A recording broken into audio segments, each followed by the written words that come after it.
The Ladybird Book of the Zombie Apocalypse by a ladybird, I assume. When there is no more room in hell, the dead will walk the earth. There are still lots of interesting things you can do. During a zombie apocalypse, shops may reduce their opening hours. Telephone and broadband coverage is likely to be patchy, and the police may be very busy. Minor crimes such as looting can be easily dealt with by neighbours working together. It could be secret military experiments, or a viral pandemic. It might be cosmic rays or reading some Latin-style words aloud from a forbidden codex. It could even be a fungal infection like athlete's foot, but one that explodes mushrooms through your face and makes you eat everyone. There are so many ways for people to turn into zombies. In an emergency, the authorities use secret phases to alert one another without panicking the public.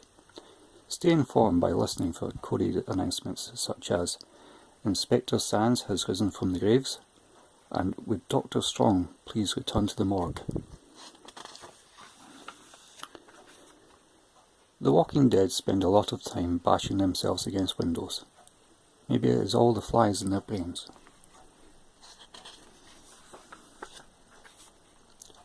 Len has gathered a group of fellow survivors together. He would defend them with his life. "We are like a family," says Len proudly. Len never talked to his real family much before the world ended, which made it easier to bludgeon his slavering mother to a pulp yesterday with a tent mallet. Yeah, reading's hard.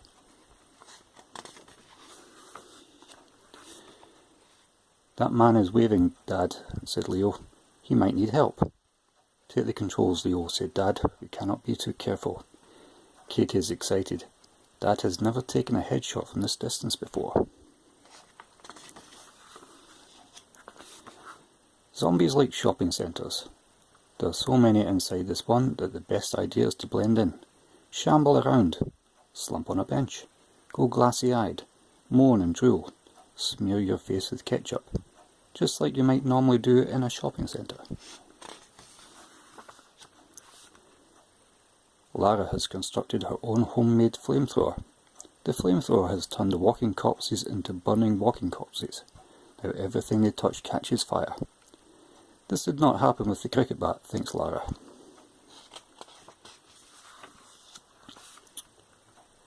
Todd has spent his whole life worrying about what he would do in the event of zombie attack. Terrorism, nuclear proliferation, environmental collapse and global inequality seem so unimportant now. Todd is glad he did not waste any of his life worrying about them.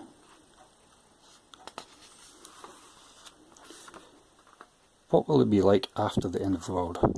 Maybe colourful gangs of crazy looters will chase each other in souped up ultra tanks covered in spikes and guns. Or maybe they won't. Giles and Peter are civil servants. They hid in the basement of the Treasury when the rest of the government started eating each other. Now they're all that is left. Giles and Peter have found 2 white coats in a pile of cones. Order will be restored soon, says Giles hopefully.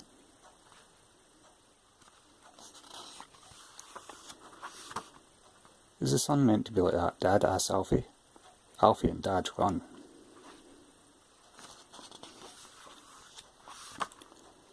Connell and Diggsy are raiding a stockade. They have killed everyone using their spades and can now look for food. Oh, let us pause for a moment. And we're back. A little bit of zombie apocalypse interference here, but we're fine now. Let's see what Conlon and Diggsy are getting up to. Those scamps. Conlon and Diggsy are raiding a stockade. They have killed everyone using their spades and can now look for food. They have found 1 box of tins and 1 box of salted peanuts. This box contains dozens of human ears. They will not take this box. Dickon has found a telephone box and is calling for help. The emergency services are out of action and he cannot remember anybody's number because he usually uses a smartphone. Maybe one of the ladies in these postcards can help, thinks Dickon. Some people say civilization after a zombie apocalypse will go back to the Stone Age. Nobody tidies up or collects the bins. The electricity keeps going off. There are dead bodies piled up in the streets. It's actually more like the 1970s. In films about zombies, people do foolish things. They go down into the fruit cellar for safety. They hope a bite will get better in the morning.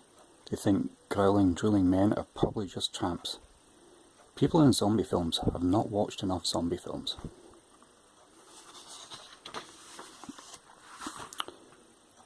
Sebastian is manning the Ventor comm station on the Isle of Wight.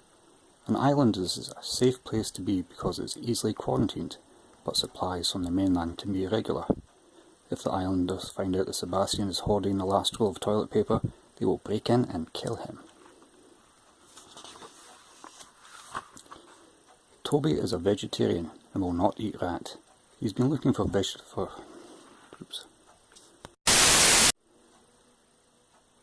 And we're back. Another little incursion there, but let's go and find out what's happening with Toby. Toby is a vegetarian and will not eat rat. He has been looking for fresh vegetables for weeks. Yesterday he found a botany laboratory. It was full of walking, stinging plants. Toby now has a heightened sense of hearing and irony.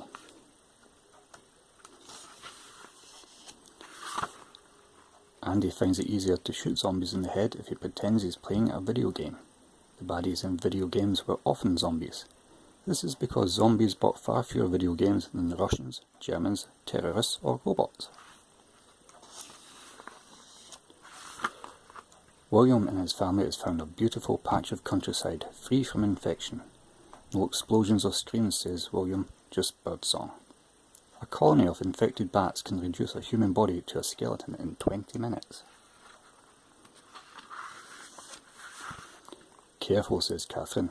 This house is booby-trapped. The children step over the tripwire at the front door. If they're lucky, they will find food and ammunition inside.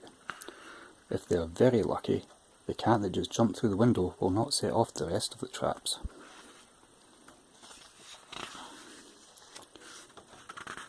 The sun is going down. I do hope we see it come up again tomorrow, says Mark. So do I, says Joanne. Mark and Joanne double check the nails around the windows.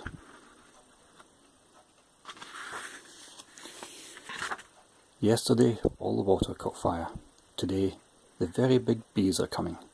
The end of the world is full of surprises.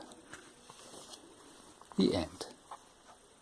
Well, I hope you enjoyed that, as much as I enjoyed reading it, which is probably not at all, no.